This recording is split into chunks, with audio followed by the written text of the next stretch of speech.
The makers of the finest prepared art surfaces in the world, Ampersand Art Supply, presents Watercolors, unleashing dynamic color with award-winning artist Karen Vernon. Karen Vernon's continuing quest to understand the personality of color and how to mix and manipulate it has allowed her masterful compositions to explode with color and brilliant clarity. Her work is in private and corporate collections worldwide and has been published in American Artist and Metropolitan Woman. Karen's recent discovery of painting on the new watercolor panel, Textured Claybord, is revolutionizing the medium of watercolor for her and other watercolorists across the country. She is now able to layer exciting color schemes like never before, create watercolors on a large scale, and frame her watercolors without glass. You're in for a real treat today, as Karen shares her many years of experience as a watercolorist. Before beginning, be sure to check the supply list included in the video box. And now, Karen Vernon. Hello.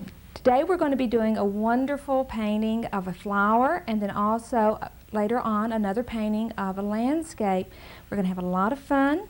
We can experiment. It doesn't matter if we make some mistakes because we can easily correct them. And we're going to learn some new brush techniques that we can use on a great new product by Ampersand Art Supply. It's a Claybord Textured. It's a surface that I discovered a few years ago and I absolutely love it. It really has expanded what I can do in watercolor.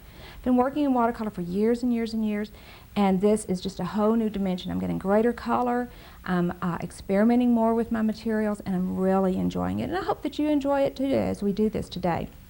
Let's first start with our materials that we're going to use, because I may have some things in here that you don't have and you might need to pick them up, or you can kind of get your things together so they're readily available for you as we do our painting. The first thing you're going to want is to make a selection of your brushes. You'll want to have a nice round brush. This can be a synthetic or it can be a natural bristle brush with a good point on it. You want to be able to get into some small places and be able to control the amount of water falling off your brush onto your board.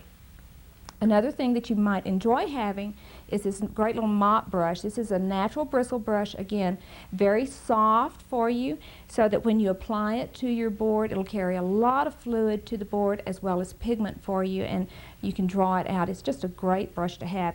It comes in several different sizes. Depending on the size board you choose to work on, it will determine which one you want to have. You may substitute a natural bristle round if you want for a mop. If you have that already, it would be a very good brush. The other brush that you'll need will be a nice 1-inch flat brush. If you're using a smaller board, you might want to step down and use a 3/4 inch or a 1/2 inch flat. Depends on the size board you're using. When I'm working on some of the large boards, I can get my board as large as 42 by 90. I will use a 2-inch flat to carry the water to the board because it allows me to cover more surface very, very quickly. The other thing that I use are some nice older brushes. Actually, this is a bristle brush, and then this is just an old round that I've worn the tip off of, and I use these to lift. And in our exercise today, what we're going to be doing is taking a lot of paint off. We apply it and we take it off. It's one of the fun things about the Claybord surface that allows us to play with it a little bit more. The next thing that we'll be looking at are our pigments that we need to do the painting. We're going to use a somewhat limited palette. Now, if you look at the colors on my palette, I have a lot of colors here. It's not necessary for you to have all of these, and I rarely would use this many colors in any one painting, but I have them there so that I can choose from them when I am painting. I'll generally do 5 to 8 colors in a painting. Today we'll be using Hansa Yellow Light, New Gamboge. You can use either Mars Yellow or Yellow Ochre, either one. They will substitute for each other.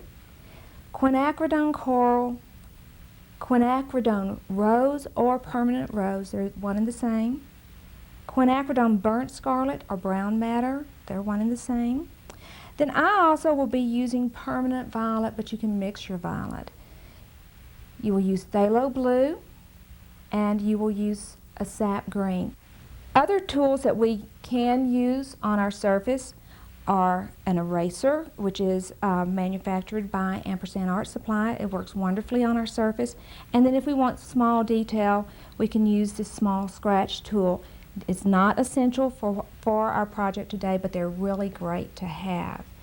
You'll need a pencil that you'll be drawing your image off with. And then I find that this eraser, that is more like a pencil eraser, works very effectively on the Claybord Textured. And speaking of the Claybord Textured, I want to introduce you to that. It's a great, great find. This is literally a clay-coated surface, and the one that you want to purchase is the one with the orange paper on the corner. There's several different surfaces. Some are made for pastel, some are for scratchboard. What you want is the orange one. That's the multimedia surface, and it will allow us to do our watercolor. It absorbs our color as we work on it. And then you might want to go ahead and pick up the fixative that you will seal your painting with when it's complete. One of the beauties of our Claybord is that we do not have to present it under glass. We no longer have to deal with that reflection or that barrier. It is just so exciting, but we do need to seal it to protect it from the elements, from the pollutants in our air, and from just moisture in itself. That's all we need. We're ready to go. We're ready to start transferring our drawing off onto our Claybord, but before we do that, let me explain to you exactly why I like Claybord. I think that you'll find the same wonderful aspects about this board that I have. First of all, it's very important to me that I'm working on a pH neutral surface. I want something that's going to maintain its white and that's going to last over years and years and years of presentation of my artwork. I don't want it to fall apart on me, and this is a great surface for that. It also absorbs the color and lets me get great flows of washes across it. It allows me to build up deep, rich, vibrant color, which I love and what we're going to be working with today. And it lets me experiment, take chances, maybe make my colors darker than I think I might want them to be initially, and then if I don't like it, I can back them out and lighten them up, something I have not been able to do on paper in the past. And then when it's finished, again, I don't have to present it under glass, and it invites the viewer in, and they enjoy the artwork a lot more. So it really is a nice surface, and we're about to start playing with it. In your video package, we've included a pattern for you. You may hand draw your own sunflower. Since we will be doing sunflower today, you can go get a real sunflower and work from that if you want to, or you can work from the pattern that we've enclosed for you. The pattern itself is designed for an 8 by 10. If you want to do it 8 by 10, you can. You can grid it off and enlarge it to an 11 by 14. I'm working on a 16 by 20 so that you can better see what I'm doing, but you can choose the size. You can work smaller if you want, but you decide the size you want. And basically, even if you're working from your own sunflower or another photograph of a sunflower or something, the colors will still be the same. So you can create your own design. You can change this up a little bit. The whole secret is we're going to have fun with it. But I do have your pattern, and you can transfer that now. And you do that simply, if you're going to do it exactly the same size, by coloring on the back of your pattern where you can see the lines through the pattern, and you can color on the back of it, or you can trace it before you do this onto tracing paper and then color on the back of it with a nice soft pencil. You can color on the whole thing or just on the lines, and then you would turn it over onto your board and draw over the lines, and it would transfer. Are we ready to start painting? Okay, we're going to start with our background, our sky, and we're going to use a soft bristle brush, our flat, or a mop. I like the mop because it will carry more water to the board for me. I will need to wet the mop. I'm going to dip it into my phthalo blue and mix up a nice puddle of water with the pigment in it. So after I get some pigment down, I want to wet my brush. The reason I mix my color first is that I want to have my color ready for the board when the board is wet. I wash out my brush and just get water on it, and then I begin to wet my board. As I wet the board, you'll notice that it changes the tone just slightly. It becomes kind of a taupe colored or an off-white. You'll be able to tell exactly what is wet on your board and what's not wet on your board. You want to just float the water in, let it stand on the surface. You don't want to drag it out real dry. The whole purpose of this is to get some water down so that it covers your surface to carry your paint. As you do this, you might notice some little bubbles happening, and that's as the water is being whipped down into the board, and that is really a great thing to be happening because that's going to help the color level out and flatten out on your board as you go. Sometimes it happens very quickly, sometimes it happens more slowly. It really depends on how smooth your board is, and because the beauty of this board is that some of the textures vary just slightly, some being a little smoother, some being a little rougher, because of the way it's made. Each board has its own personality and will work with you a little differently. It's part of the beauty of the product itself. If some of your water has dropped down in there real fast, go back and just put a little bit more water. If you get around your petals and you don't feel you have quite the control that you need, take your round brush, wet it, and very carefully go around your sunflower. At this point, we really don't want to put blue in our sunflower because then we'll end up with a green sunflower. And as you know, a sunflower is yellow. Then pick up your brush, your larger brush preferably. Again, go to your puddle of color over here and begin to just draw the brush across. You might make 2 swipes across the water and then get out of it. Put it down and get out of it. That's the key. Let the water that you have on your board do the work for you. It may be a little streaked looking. It's okay. We can come in, we can do another wash later, or we can lift a little color off. But just get your color down very quickly and leave it alone. The whole key to working on Claybord is that you don't beat your color to death. You just get in there and let the water and the color work together and do the painting for you. You don't have to work so hard at it. Just let it go. If you decide you want to lift a little color off, dry your brush off just a little bit, come in with the tip of it, and very gently brush your brush across the surface and pull a little color off, and it will help flatten it out.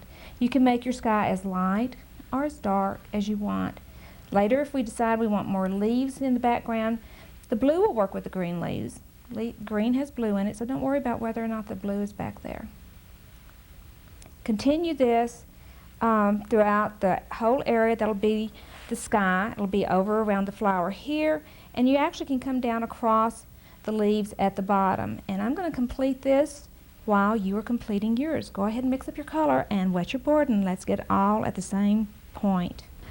Okay, we have our sky washed in. I want to show you basically what I put in. You may have varied yours just slightly, but I have the sky all through this area, all through this area. I left this leaf blank. I didn't wash it in there, I could have, and I covered these.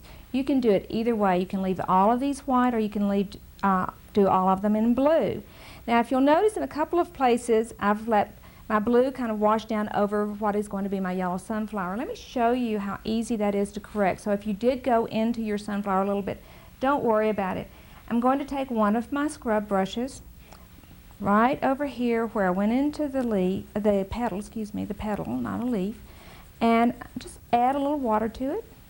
I'm going to scrub it just slightly, and then taking a Kleenex or paper towel, I'll lift the color off.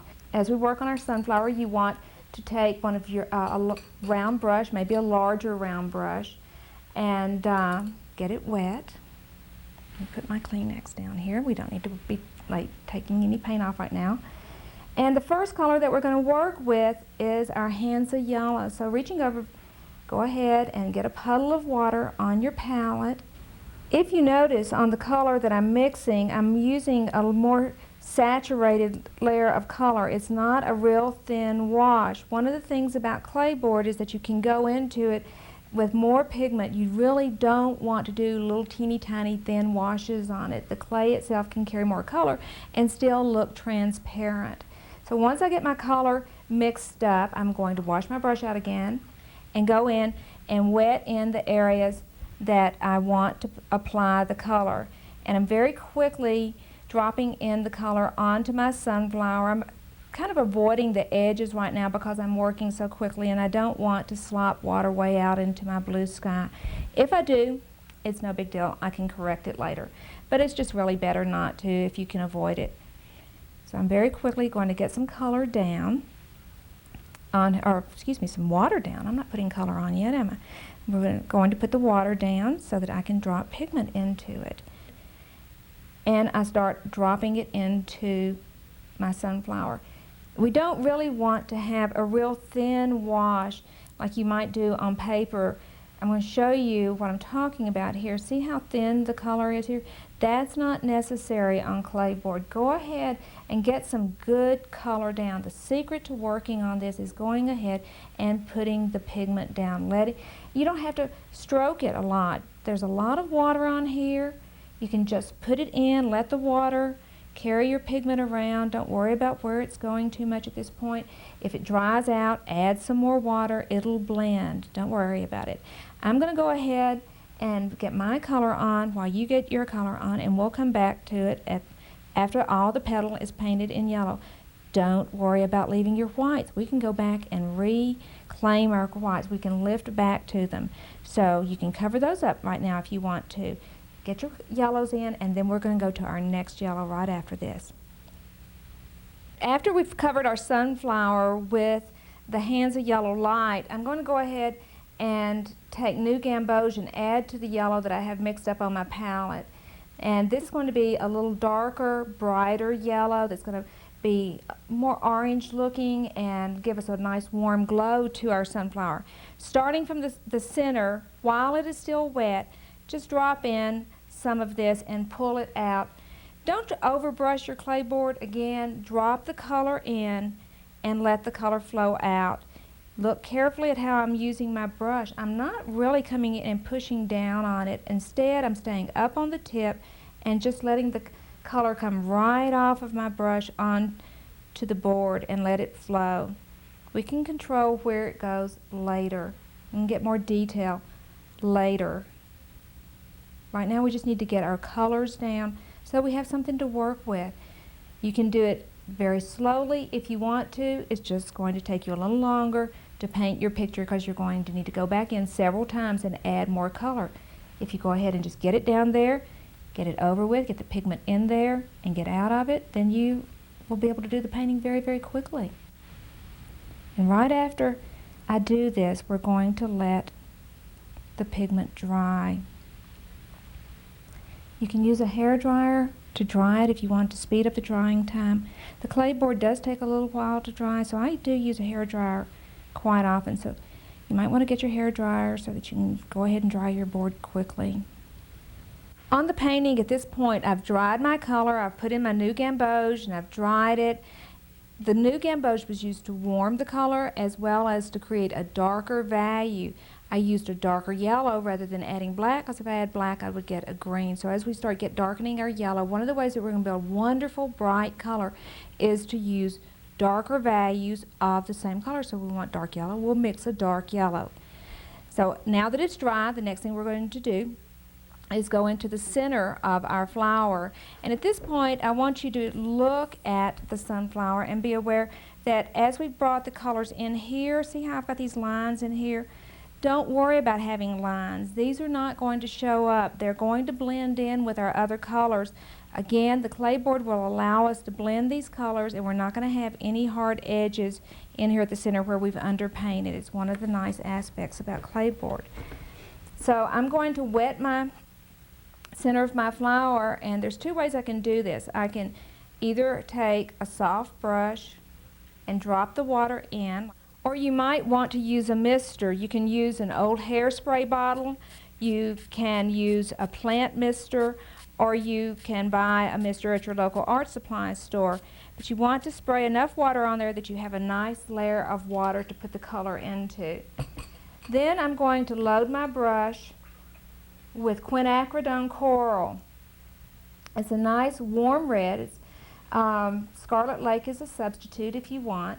But we want a nice warm orangey red that we're going to drop in there. Again, mix your color about the consistency of a thin milk, low-fat skim. And drop your color in, staying again not on the back of the brush but up on the top of the brush, letting the color flow from your brush onto your sunflower. As I do this, I'll be adding a lot of colors quickly. You may not get them all at one shot.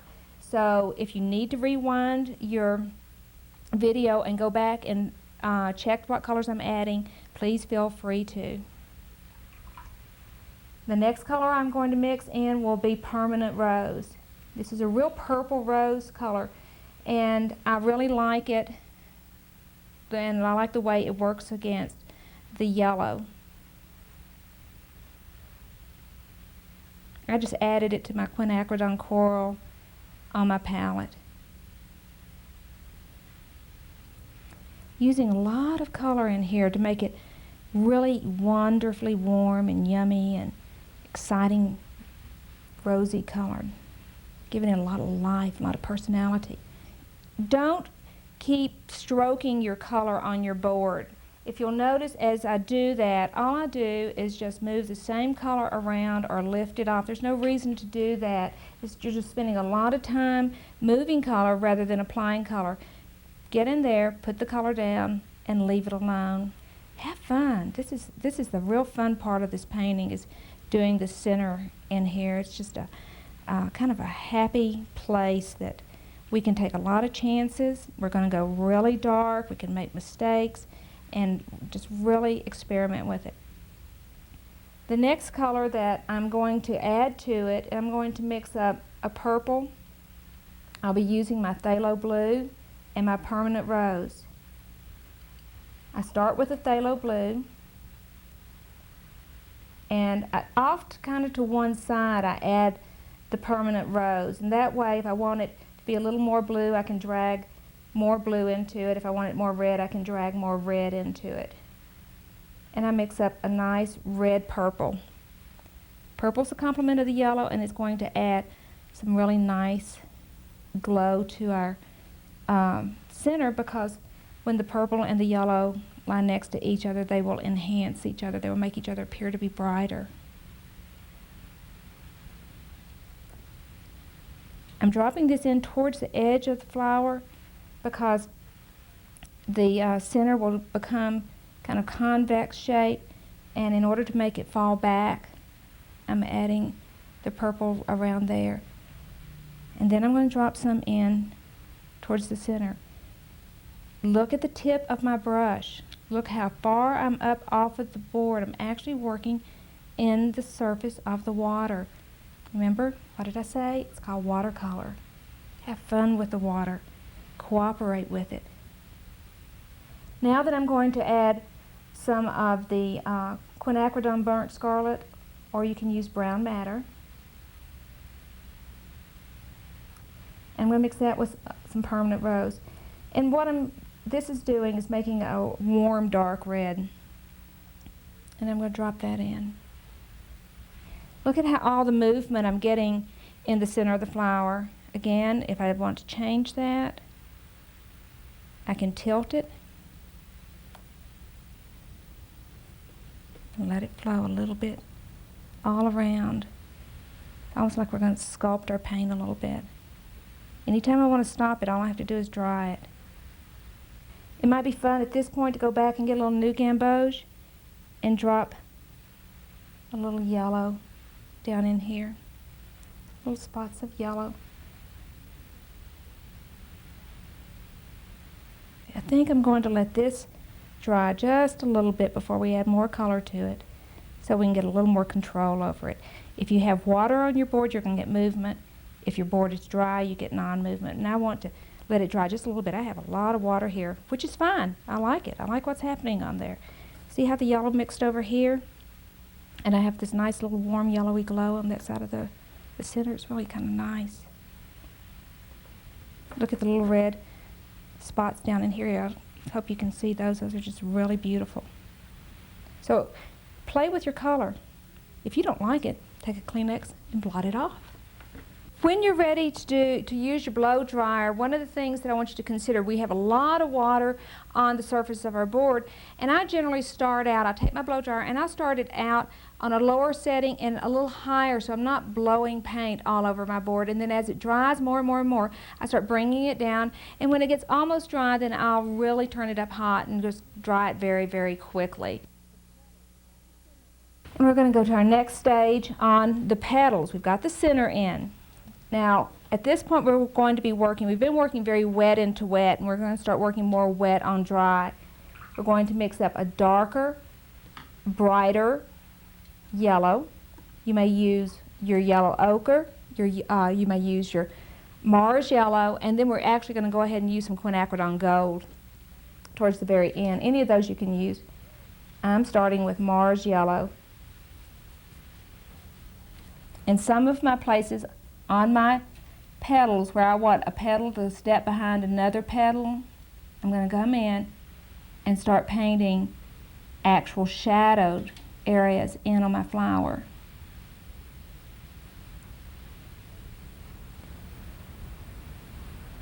I also chose to use a nylon brush with a good point on it. The nylon brush is carrying less water to my board. I'm going to get these darker yellows in here at the bottom, and then I'm actually going to mist it. I want to show you how I'm going to bring the center out as we go. I'm going to mist a little water in here. Not as much as before, just a little layer of water. And I'm going to take some of our reds, quinacridone coral, and with the water on my brush, I'm going to bring that red out into the petals that are lying down there at the bottom. Don't push down on the brush too much. Stay up on the tip of your brush. See all these sloppy edges right in here? All these little sloppy edges in here. If I want those clean later, what I'll do is go back in and lift them off, lift around them so I can get some nice clean sharp edges, and then glaze my yellow back in. Now the next thing that I'm going to do is lift off color, and this is one of the really fun things about working on Claybord Textured, is that it allows me to lift off the color. I almost begin sculpting, creating a sculpture here, because I'm lifting off and adding color on all at the same time. And so we're going to lift back and change the personality of certain shapes, reclaim some lights that we might have covered up with our dark color. Remember I kept telling you don't worry about it, you can cover it up. So taking your lift brush, it can be your flat one or it can be your round one. I'm going to use my round one because I know I'm going to be lifting out little curved shapes. I don't like to use my good round brush to do this because anytime I'm scrubbing like this, I'm literally going to just wear the tip off of my brush. So I try to use an old brush. Up here where I want a broader lift, you see how I'm pushing down on my bristle? I'm going to soften the paint a little bit and then I push down on the bristle. So I'm getting more pigment up at one time. I can go in and very quickly pick out little light spots and make little seed pods if I want to. And I can pick out partially down into a layer and lighten an area, just one value back, or I can really push on my brush and go all the way back to a white. Let me go up here to a real dark area. Again, take my brush, wet it, and the whole key is wet it, put it on there, and then go over and wipe the paint you're picking up off. And you see how I can go back to that white, pure white of the board. In any of those places where the sun is burning through, you want to go ahead and lift off. Remember the little sloppy edges I was talking about? We can come in and really clean those up now. If you lift off all the way to white, don't worry about it. We can come back in and reglaze the yellow on top. I'm going to continue these little hatch marks, and as I work all these little hatch marks in here, I'm going to reach over to my blotter and just knock that paint right off of the tip of my brush on that blotter. It cleans it real easily. It seems to absorb more water than using my little pad that I have to clean my brush on after I wash it out. Okay, I've lifted off just some little textural patterns in there. And then I'm going to go back into the petals and lift a few more lights off. Now I'm going to let you go ahead and do all your lifting and cleaning up. This is a slower part of your painting, so take your time and clean up all the areas that you want to clean up and get back to your lights. Don't worry about it if you have taken off too much paint, because in our very next stage, when we get back to working together, we're going to put all that paint right back in on top of it again. So go ahead and get your colors lifted off. At this point, I have gone in and I've done a lot of lifting off throughout my painting. If you look over here, I've lifted all the way back to all the way down to the whites. I left a little bit of that gold glowing through there, but I've cleaned that up a lot, taken that off, but I'm not going to want that area to be white. I've done the same thing up in here in various places, especially here, and I've cleaned up some of my edges around on these darker places. So now then I want to define what is yellow, and to do that, again, we're going to glaze our color back across. This time I'm using the Hansa yellow and I'm glazing the colors back across without disturbing the undercolors at all.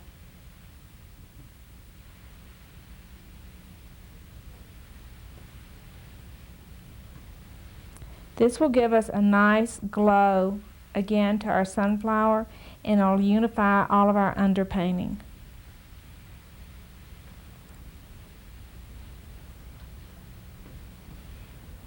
Notice how the colors that we've already applied are not moving. It's a real asset that is achieved through the use of this Claybord Textured.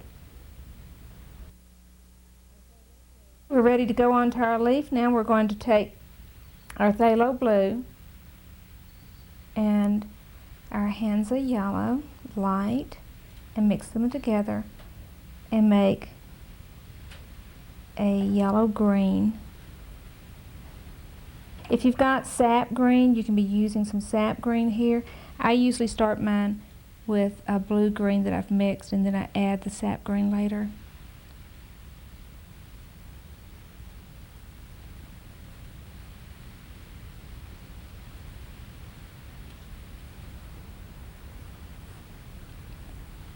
I'm actually kind of following my drawing. What I'm creating are just the little veins. Using a little bit thinner color, I'm going to wash in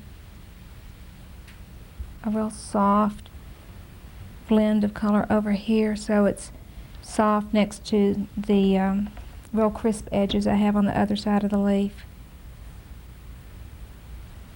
Now I'm going to take some sap green and drop the sap green into this color that I've already laid down. Again, I've backed up off the brush and I'm letting the color flow off.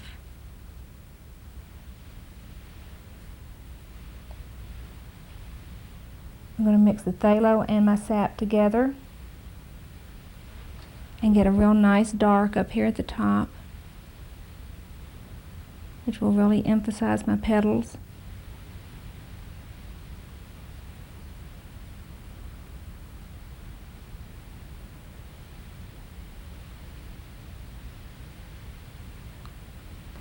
And if I want to come in and change the personality of all that a little bit, I can come in with a dry lift brush, and I can lift back onto my clapboard and lift off veins in those darks.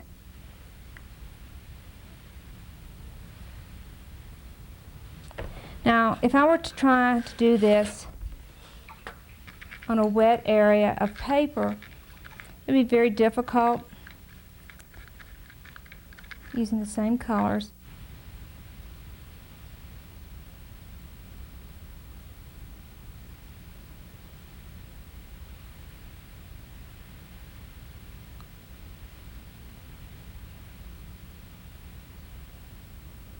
And as I try to lift back, it's going to drag back, but it's going to immediately flow back in to my color.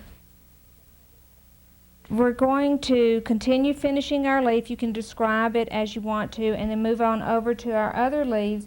I'm using a little more sap green in here, and you want to describe these leaves as you might see them. Then when you get over to your last leaf over here, you can put this in maybe a little lighter. It doesn't need to be real dark, especially down in this corner, because it would draw the attention of the viewer's eye too much. So we want to keep that kind of light. Then taking your new gamboge, go into your green and pull down the stem. The reason we're doing this is that we want to have a nice reflective color coming off of your sunflower, shining down on the stem of your leaf. I'm going to work on these leaves a little bit. You go ahead and work on yours, and let's see how we can finish this up. We're real close now. It's looking really good. At this point, I want to just talk to you about what I've done in finishing up the piece. I want you to be aware too that you can take this painting tighter. It can get just really, really tight. It depends on how much time you want to put in to developing it in your style. You can leave it very, very loose. I kind of hit in between. I can have brought in a few more details that I didn't have into it a little while ago. But if you want to leave it as a real soft painting, that's fine. If you want to make it just really, really tight and very photographic, then just keep picking at it and bringing up more detail in it. You can do that. But what I've done at this point is I added some darks right in underneath these petals, one to accentuate the petals and add emphasis up here, and also to consider the fact that I might have a shadow from those petals that are hanging over. I added the darks in down here with the little points that emphasize this line as well. Let's review some of the points we want to remember about working on Claybord that will help you as you develop your piece. First, you don't want to get frustrated when the paint moves around. That's part of the beauty of it. Let the paint move. Put your water down and let it move. Let your pigments do the painting for you, and let the water soak down in the Claybord. You don't have to keep stroking it and stroking it with a brush. Use a more heavy saturated pigment than you would normally. You don't want to use the paint really, really thin. This will carry a lot of color for you, and that will also help you in getting those really bright, beautiful colors. Drop your color into your area. Don't scrub it. Remember, scrubbing it is just going to beat it to death, and you're really not accomplishing a lot when you do that. So just drop it in and let it do its thing. Lift and change your colors. You can go in and lift off at any point, changing the value, changing the intensity. And don't forget that after you lift color off, you can come back in and glaze back over it and accomplish what you want to accomplish.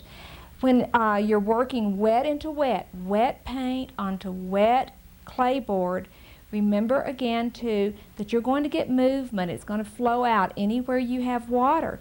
However, if you want to control where the paint will go, make sure that you're working wet paint onto a dry area. If your board is wet, it will definitely move, okay? And again, when you go to buy your Claybord Textured, you want to make sure that you buy the one with the orange label on it. Don't get the others. They don't work as well for you. The second section of our video will very quickly walk you through a variety of brush techniques for painting landscapes on Claybord Textured. Check the enclosed supply list for materials needed. I'm going to share with you first the image that we're going to be painting. Don't panic. This is really, really easy to do on Claybord, where if we do it on paper, it would take us hours, maybe even days and days and days to do this. But this will happen very quickly on Claybord. I've got a challenge to do it quickly. This is our image. If you'll notice, we've got a lot of detail in the foliage. We have white areas in the stream that are where the ripples run down through it. We've got all these darks, and then we have lights behind darks. A lot of things happening in here that are very hard to accomplish on paper. Let's try it on Claybord. Really trying to get a nice layer of water down here because I'm going to want a lot of movement in the pigment initially.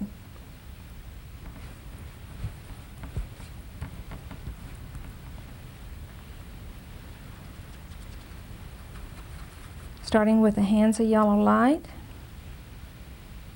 I'm going to drop it in. One of the reasons we're going to talk about this painting is that there's some brush techniques that you use in doing a landscape that we didn't use in the flower.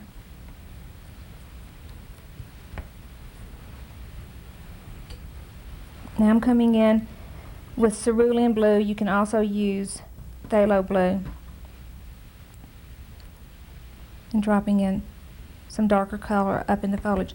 Notice the brush. Notice how I'm using the brush. I'm not stroking the color, but instead I'm dabbling off the end of the brush. If you don't have the 2-inch flat, go ahead and use your 1-inch flat. It certainly is effective. I'll change mine over the next color.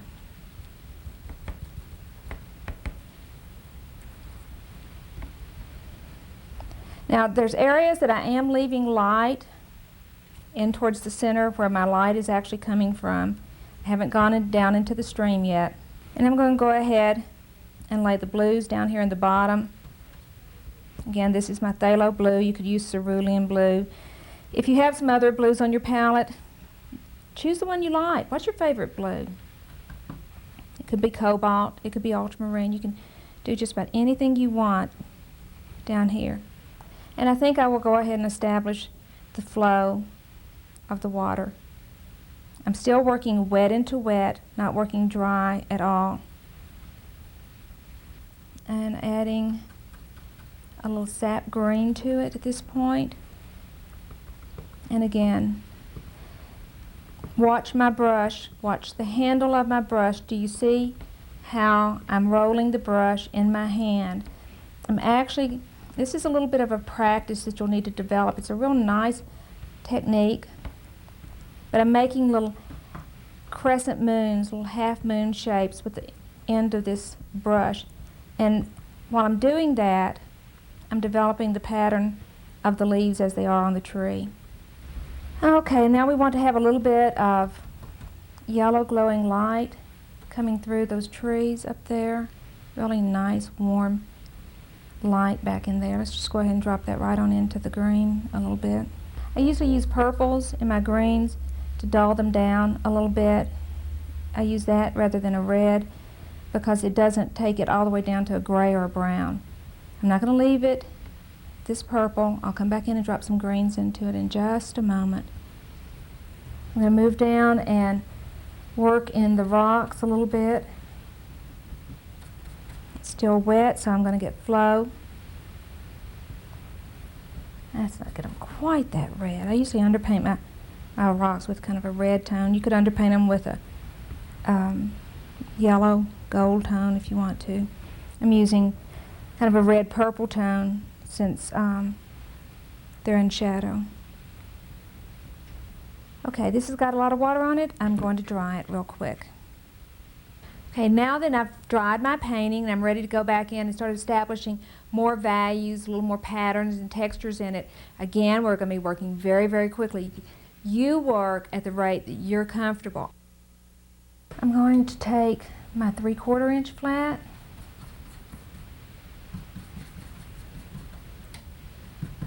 just because I don't want the stroke to be quite as wide as it was before, and using the corner of it, I'm coming in. I loaded it with yellow, and I'm coming in and making little bright leaf areas in here.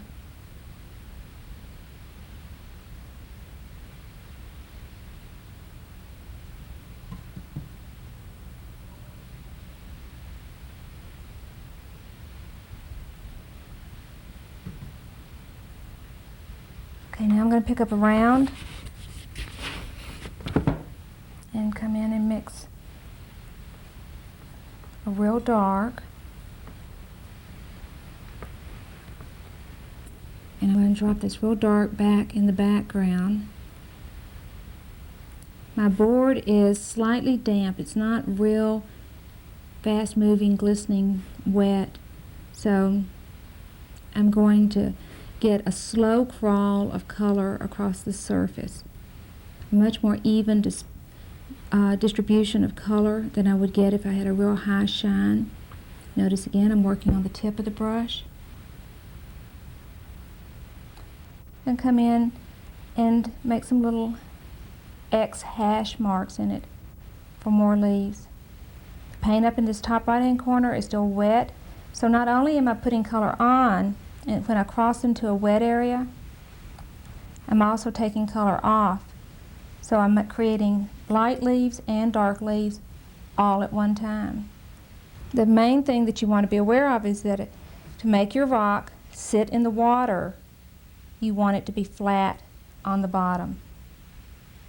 Okay, we have the basics in for the stream. Now we get to start taking some color off before we add more. I'm going to dry this real quick and I'll come right back and start taking color off. What we've done at this point is lay in our dark values and our local color all through the trees. We've also placed in our shadows in the water and kind of established some rock shapes. So this is the photograph that we're working from. If you notice the trees as they come down here, and we kind of have that movement coming down here. I've closed off this corner with some more trees over in here. We've got some little small rock patterns back in here with the grasses. I have the larger rocks established, and then I have some color down in here with our stream working its way down. So we're ready to go in and create some limbs and put some holes in our tree so that the light can come through and really bring up the detail in it. Okay, I'm going to reach over and get my picture so that you can follow along a little bit better as to what I'm doing. And I want you to follow and see exactly how picky I can get. At this point, I'm just removing color. I'm not applying color. And I'm going to work right in this area of the photograph where there's a lot of limbs crossing through the picture. And that area in the painting is right in here. So using my scrub brush, I'm going to come in and I'm actually going to create little tiny limbs and leaves by taking color off. There, I just created the point of a little leaf coming down. Let's put a limb right underneath it. I'm going to cover up just a little bit here for a minute as I lift it off.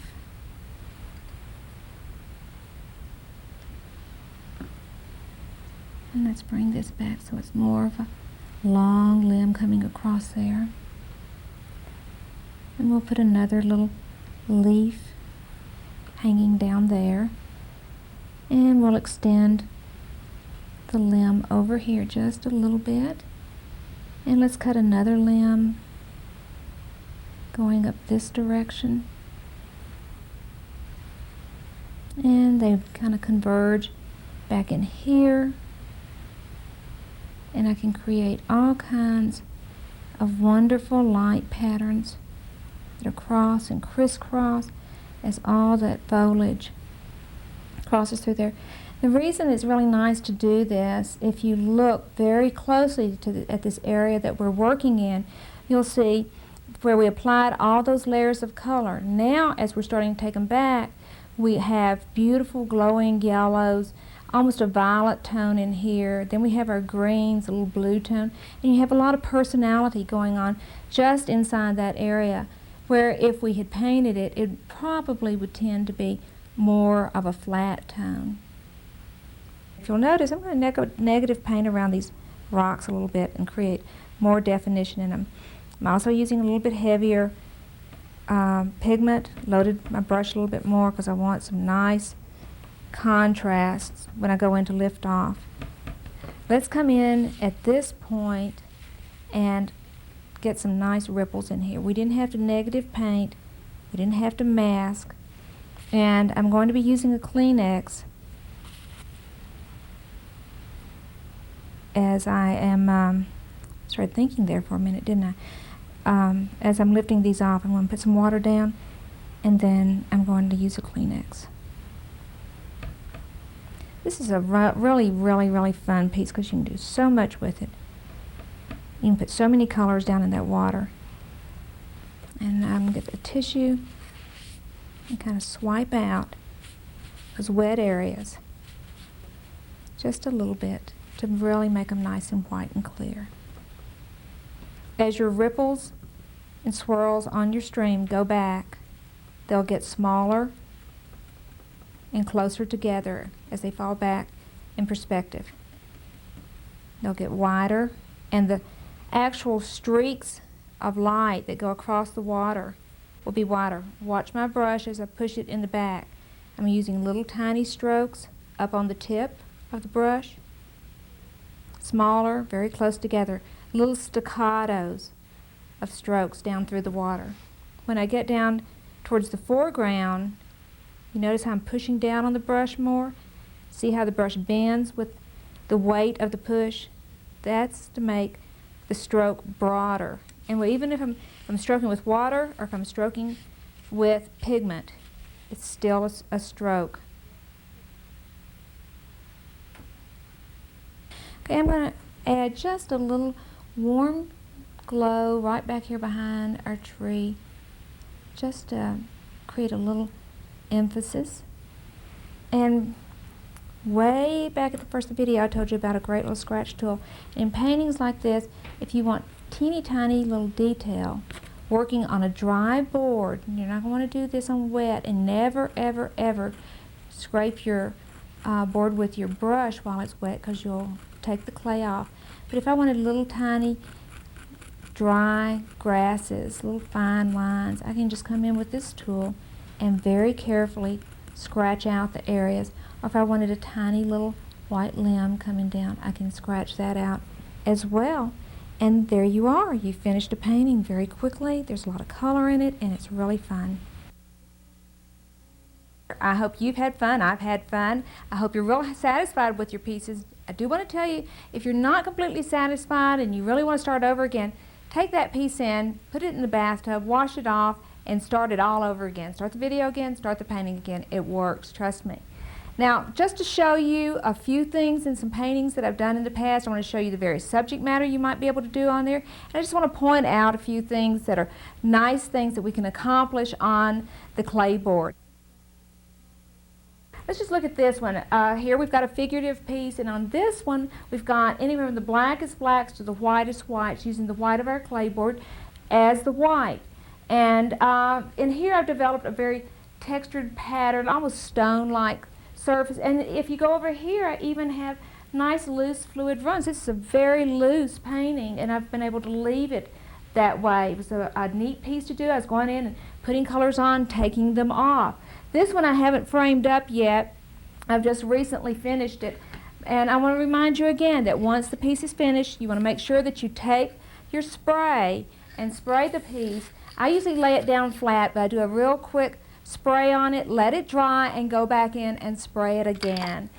Okay, on this piece we've got established a lot of color. Again, look at the wonderful color we have through here. We have a lot of dry lift off, a lot of wet lift off all through here, creating great texture with our grasses. We have the flecks that I flecked in with a brush and with a toothbrush here. Again, more lift off back in here. Look at the pattern of the leaves where we have the negative. I've lifted out lights and I've put in the patterns. This particular piece is presented with a liner and a frame. I've chosen the silk liner because I think that it's a more delicate texture and it doesn't compete with my paintings quite as much. On the little traditional still life, this is a real small little 8x10. If you look carefully at it, it has wonderful washes back in here that are again typical of a traditional watercolor, and yet it has a lot of detail all through the bowl and the grapes. Look down underneath the starfruit here, and you'll see the yellow of the starfruit being reflected down in the bowl, and then as it cools down, there's a little bit of the red grape over here. As it cools down into shadow, there's still the detail. This is presented in a very traditional old world style ornate frame with a little gold liner set in it, so you can see all the various presentations that are available to you. I really look forward to working with you in the future. I look forward to seeing you. Happy painting and enjoy. Thank you for spending some time with us today. We hope you've enjoyed this instructional video. Karen Vernon teaches her watercolor workshops throughout the country. If you'd like more information, you can reach her at 1-800-375-4340, or you can reach Karen at her email address, vern.muenz.art@mcione.com. Ampersand Art Supply invites you to try our other fine art surfaces and products. Claybord Black, Create striking black and white art on our premium scratchboard for the professional artist. Claybord Original. Create incredible detail on this clay-coated smooth panel. Pastel board. Layer and blend to create luscious layers of color and value on this rigid surface. Gesso board. Primed and sanded to perfection for the oil and acrylic artist. You can also use Ampersand's tools for manipulating your surfaces and creating detail. You can then finish them off with our fixative. Equipped with a fine mist nozzle, you can seal your work permanently and eliminate all the drips and spatters of traditional fixatives. And finally, Claybord Textured, the revolutionary watercolor surface you've been working on today. We'd like to hear from you, so please contact us. We'd like to know if you found this video useful in working with our surface. We also have a full-time artist on staff to help you with any technical problems you may have. You can also sign up to receive our newsletter, which is loaded with tips and techniques. So call us at the following number and/or address: 1-800-822-1939, or our address, Ampersand Art Supply, 1500 East 4th Street, Austin, Texas 78702, or visit us at our website at ampersandart.com. Stay in touch and happy painting!